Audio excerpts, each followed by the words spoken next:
Assalamualaikum warahmatullahi wabarakatuh. Kembali lagi dengan saya Milta Kurniawan Sandi. Nah, pada video yang ketiga ini saya mau membahas tentang tendensi sentral.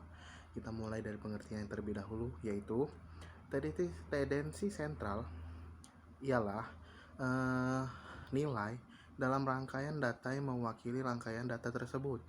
Tendensi sentral merupakan suatu ukuran yang digunakan untuk mengetahui kumpulan data mengenai sampel atau populasi yang disajikan dalam tabel atau diagram yang dapat mewakili sampel atau populasi. Bila ukuran tersebut diambil dari sampel disebut statistik, dan jika ukuran itu diambil dari populasi disebut parameter. Tendensi sentral digunakan untuk menggambar sifat sekumpulan data dari suatu pengamatan. Sentral tendensial juga bisa disebut nilai yang representatif dalam suatu kelompok observasi atau studi. Nah, adapun syarat-syaratnya, yang pertama, harus dapat mewakili rangkaian data. Yang kedua, perhitungannya harus didasarkan pada seluruh data. Yang ketiga, perhitungannya harus objektif. Dan keempat, perhitungannya harus mudah.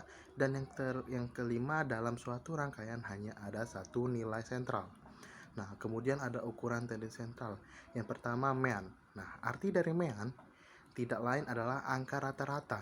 Nah, istilah mean akan tetap dipakai di sini oleh karena sudah lazim digunakan dalam statistik. Dari segi aritmetik, mean adalah jumlah nilai-nilai dibagi dengan jumlah individu. Nah, istilah mean saja merupakan metode yang paling banyak digunakan untuk menggambarkan ukuran tendensi sentral.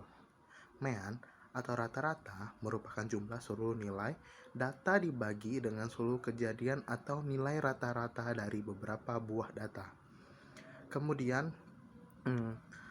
selain mean ada median. Nah, median atau nilai tengah adalah suatu nilai yang membatasi 50% dari frekuensi distribusi.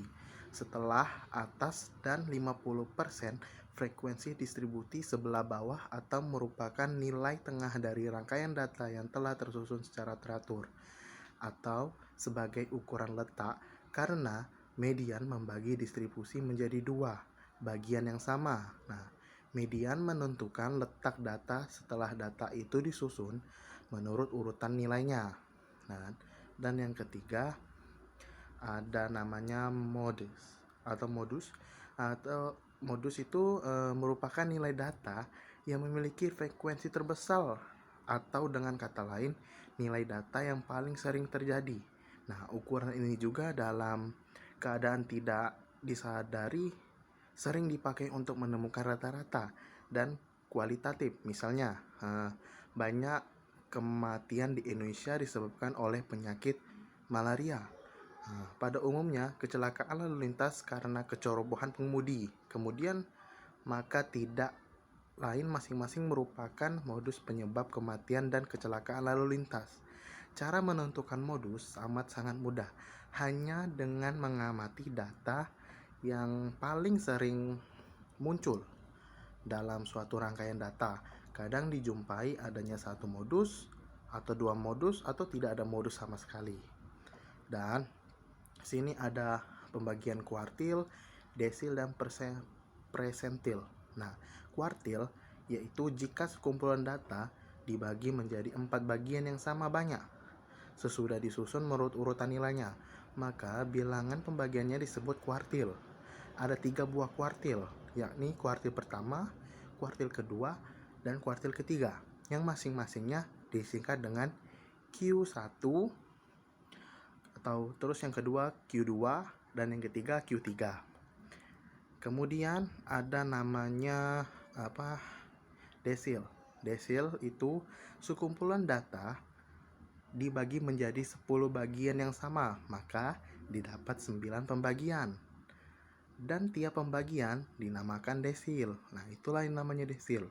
Karenanya ada 9 buah desil. Ialah desil pertama, desil kedua, sampai ke desil ke-9 yang disingkat D1, D2, D3, D4, D5 sampai D9. Dan yang ketiga yaitu ada persentil, yaitu sekumpulan data yang dibagi menjadi 100 bagian yang sama. akan menghasilkan 99 pembagian berturut-turut yang dinamakan persentil pertama, persentil kedua, dan sampai ke 99. Ataupun simbolnya yaitu P1, P2, P3 sampai P99. Nah, ini dapat ditentukan dengan cara yang pertama susun data menurut urutan nilainya, kemudian tentukan letak presentil, dan yang ketiga tentukan nilai persentil. Nah, mungkin sekian video dari saya tentang tendensi sentral. Sekian dan terima kasih. Wassalamualaikum warahmatullahi wabarakatuh. Dah.